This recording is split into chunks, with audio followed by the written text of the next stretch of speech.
Well, isothiocyanates actually are antioxidants that activate a self-defense mechanism in our body. And what they do is they actually help cells produce more antioxidant enzymes that then go out directly and intercept and destroy free radicals. Now, there's more than 1,000 different types of isothiocyanates, and most of them, as you said, are found in the green leafy vegetables. Right. You know, we talk about broccoli as being the main source of these. I want you to keep that in your mind. But you know what the richest source is? Brussels sprouts. They have even more than broccoli. So any of you who don't like broccoli, I've seen people smiling up there. And no more complaining. Brussels sprouts everyone can like. You know, and they're miniature versions. You can cook them all in different ways, and I actually love them.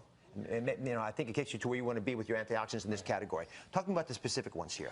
Well, so here are 3 all-stars in terms of isothiocyanates, and all of these foods actually help prevent ovarian cancer, which is a deadly cancer of women.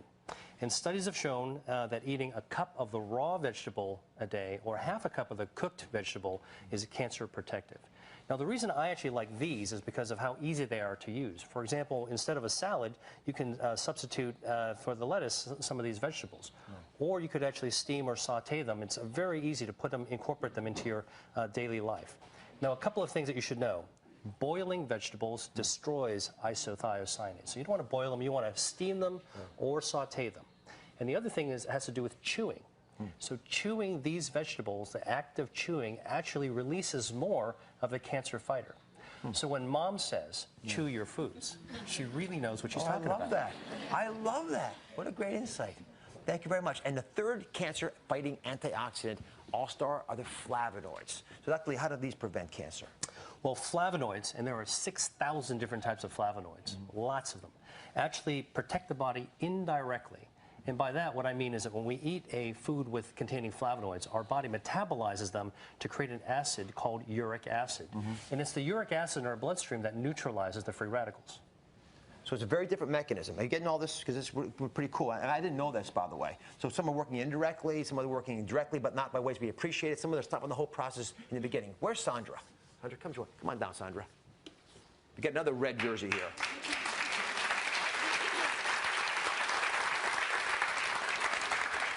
So how does being in the red there make you feel? Not so good. Not so good? Not so good. So Dr. Lee, what are the best sources, do you think, if you want to get the right amount of flavonoids in your diet? Right. Well, so bright colored foods are the tip-off that the foods probably contain flavonoids. And here are 3 all-stars right here. Red cabbage, raspberries, and kumquats. You know what? I would love folks just to try some of these different vegetables and foods we're talking about today. So go ahead and try a kumquat. Pick one out there. How many of you have had a kumquat? There are a couple folks. They tend to be in the darker colored shirts, the blues and the greens. So are you sneering or smiling? I can't tell. Smiling. All right, how much do we have to eat in order to prevent cancer from these different categories? Well, it's about a half a cup a day of red cabbage or of raspberries, and for kumquats, it's 2 to 3 kumquats a day. You know what the thing is can you guys turn from being reds and orange shirted people into the blues and the greens? I think so. Yeah, you can. And when you do that, guess what? When you turn yourself around, you also dramatically change the chance of you getting cancer, which is the big message here, Sandra. Fair enough? Fair enough. All right. When we come back, we're unlocking the secrets to getting the most cancer-fighting antioxidants from your food. Stay with us. I'm back with cancer prevention pioneer, Dr. William Lee, and we're about to unlock the secrets to getting the most cancer-fighting antioxidants into your diet.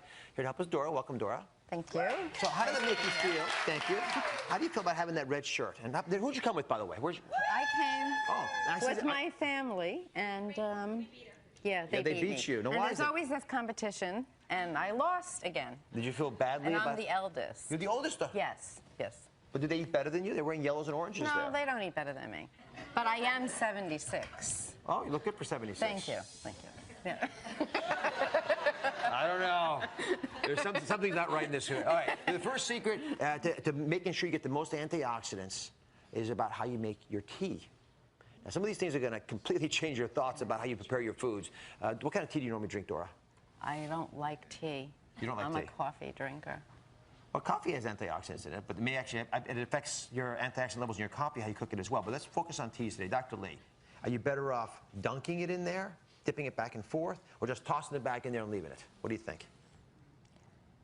I think you're better off just leaving it in there. Go ahead and do it. Toss that bag in there. Just throwing them in there, and she's leaving it, and she's not dunking it.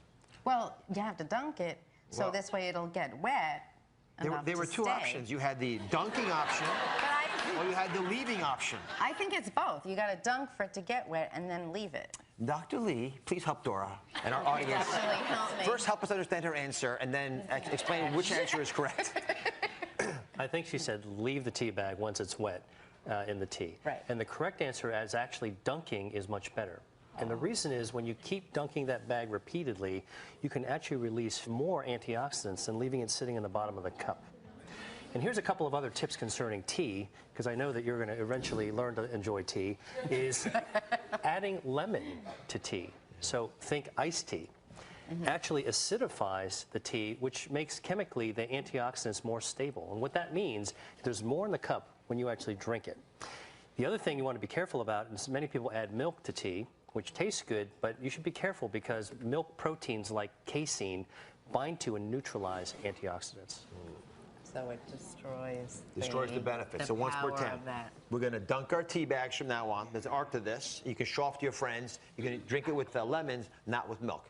And the thing that really caught my attention is when you dunk it like this, you let the leaves in the middle of the bag get exposed to the water. You get all the antioxidant benefits from those as well. And you can also get tea in free leaf form. Yes. And it turns out that that's the best of all, letting those free tea leaves float around and stir them around. Oh, actually, the tea leaves That's right. in there floating.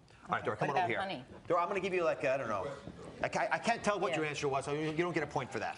All right. That goes stacked in leaf. This is the second secret, Okay. is how you eat your nuts. Now, what kind of peanuts do you eat? The ones you eat normally. Yes. I love cashews. They're cashews. Love cashews. Do you like peanuts? I do. You like them raw or you like them roasted? I like them roasted. You do. Do you think that's the better way to eat them? Probably not. Who thinks Dora's right that she should eat Obviously. raw peanuts? Well, a lot of raws out there. Dr. Yeah. Lee, please explain to us what is the correct answer and how we should eat our peanuts. Well, when it comes to antioxidants, roasted peanuts are much better. Oh, That's right. they are. Oh, so that's good. That's right. And a study by the U.S. Department of Agriculture, the USDA, actually measured antioxidants in peanuts and found that roasting can increase the antioxidant levels by 20% or more. So that's actually quite important. Wow.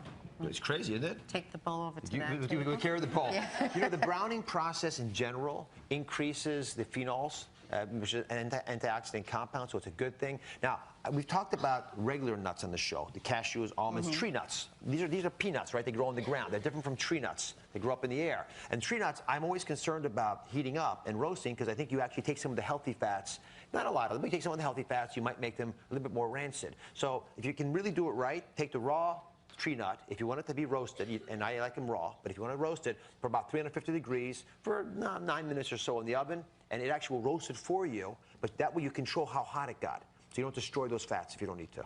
Fair enough? Okay, come on There's over. no salt on there. Well, of course not. Dora. Combining two is one that I had not thought of before the show, but it's very important. It's to combine two vegetables. The question, of course, Dora, is which two vegetables do you combine? So, audience, you can chirp in here and help her out. You can. Is it the tomatoes, the broccoli, the celery? What do you think? All right, I'm going to have to go with artichoke with tomato. And Dr. Lee, what is the correct answer? Well, the correct answer is actually tomatoes with broccoli. So studies at the University of Illinois have shown that when you actually combine tomatoes with broccoli, you get more cancer-fighting activity than either food alone. And these are two foods that are so easy to serve together in the same meal. Right. It's doable, right? Absolutely, and I do. I love broccoli. I don't like Brussels sprouts, though. You just We've didn't talked guess about it before. today. And I do have a question, though. Yes. They're saying a lot of times these vegetables sit on the shelf and they lose a lot of. You're better off buying like they flash frozen. That's a good question. You're absolutely right. When you get fresh vegetables that are frozen at the site, and then you buy them frozen weeks later and save them even for a few months. Yeah, So it's a that's very what smart way, and it's affordable for everybody. Okay, now so far, Dora, not that I'm keeping score, but you're 0 for 3 probably. But now this is where I think you're going to come in. I think you're good at this. Red's not my color. Yeah. All right, here's the big question. It's the fourth major secret. If you're going to eat salsa, what dip should you combine it with to get the most antioxidant benefits? Spinach dip, hummus dip, or the guacamole? Guacamole, the avocados. You think so? Pretty confident? Well, I love that. All right. Now, I don't know. I'm not so confident about it, but I'm going to stick with my first answer. You're gonna stick. Okay. Is this the correct answer, Dr. Lee? Yes, she's right. Yes! It's the avocado. Well, why is she right? Well, researchers at Ohio State University have actually studied people who eat salsa either with avocado or without avocado. And what they found when they looked in their bloodstream is that adding avocado can increase your body's ability to absorb lycopene 4 times, fourfold. Wow. And it can increase your absorption of beta carotene by 2.5-fold. So the next time you actually order salsa, get the guacamole as well. I eat avocados and tomatoes and salsa every day. Then why are you red? I don't know. I think it was maybe a faulty test. Yeah. But, you know, No. I'm going to tell you why. Can I tell you why you're red?